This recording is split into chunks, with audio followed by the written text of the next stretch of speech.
Hello hello sir, नमस्कार। नमस्कार हजुर। अहिले भर्खरै हाम्रो माननीय गृहमन्त्री सुदन गुरुङले राजीनामा दियो भन्ने खबरहरू सनसनी फैलिरहेको छ। तपाईँ त्यो विषयमा के भन्न चाहनुहुन्छ? म त एकदमै खुसी छु हजुर। कसरी खुसी हुनुहुन्छ भन्नु र? पहिला सुरु त जिएनजी नै होइन, उसको उमेरले नै पुग्दैन। किनभने जिएनजी भनेको 14 वर्षदेखि 28 वर्षसम्म भनेको छ।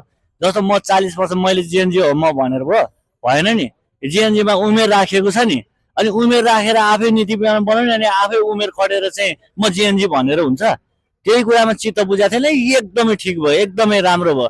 र अर्को कुरा तपाईँको चाहिँ के अरे यो मलाई कहाँनिर अर्को चित्त बुझाएको छैन भन्दाखेरि प्रचण्ड मैले नेट के अरे समाचारमा हेर्दाखेरि होइन, तपाईँलाई प्रचण्ड कस्तो लाग्छ सुदन गुरुङज्यू भनेर सोद्धाखेरि उहाँको जवाफ चाहिँ प्रचण्ड चतुर, एकदम माहिर, राम्रो। उहाँको आशीर्वाद लिनु, पुरानो नेतासँग आशीर्वाद लिनु पर्ने भए के खाने यत्रो चाहिँ देशै डढाएर चाहिँ आन्दोलन गरेको। आखिर जिएनजीको मुभमेन्टले नै देश डढायो हो नि त, होइन र? तपाईँलाई धन्यवाद है। अहिले हाम्रो माननीय गृहमन्त्रीज्यूले राजीनामा दिनुभएछ सुदन गुरुङले, त्यो विषयमा तपाईँ के भन्न चाहनुहुन्छ सर?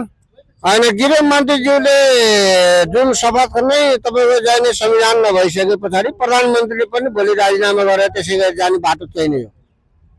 होइन, तपाईँको प्रमाण त भएको छैन नि त उहाँलाई। अनि अहिले त राजीनामा दिनु भन्ने खबर आएको छ उहाँ सभापतिले। अनि त्यो तपाईँलाई ठिक लाग्यो बेठी लाग्यो त? मलाई ठिक बेठिक भन्दा पनि उहाँहरूले गर्नुपर्ने जुन काम गर्न नसके पछाडि जुन 78 जना मान्छे मार्ने मान्छेलाई 15 दिन हिरासतको नाममा हस्पिटलमा राखेर जुन किसिमको चाहिँ नि छोड्नु हो र भ्रष्टाचार गरेर चाहिँ आर्थिक सङ्कट पारेर जसरी घटना घटेर चाहिँ 20 वर्ष जुन जेलमा बसेका 46,000 कैदीबन्दी र अरू माथि अब भोलि कैदीबन्दीहरूले नै प्रश्न तेर्सिने भएर नै तपाईँको चाहिँ उहाँले राजीनामा गर्नुभएको भन्ने कुरा चाहिँ ठम्याइ छ।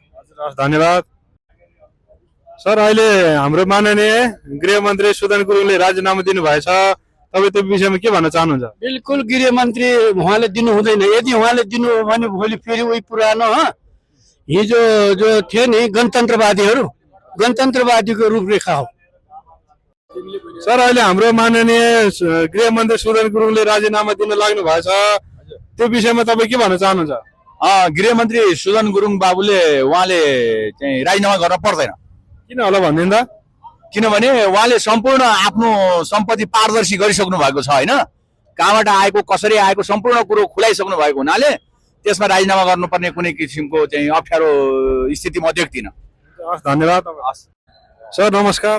नमस्कार हजुर, नमस्कार। अहिले हाम्रो माननीय गृहमन्त्री सुदन गुरुङज्यूले राजीनामा दिन लाग्नु भएछ, तपाईँ त्यो विषयमा के भन्न चाहनुहुन्छ?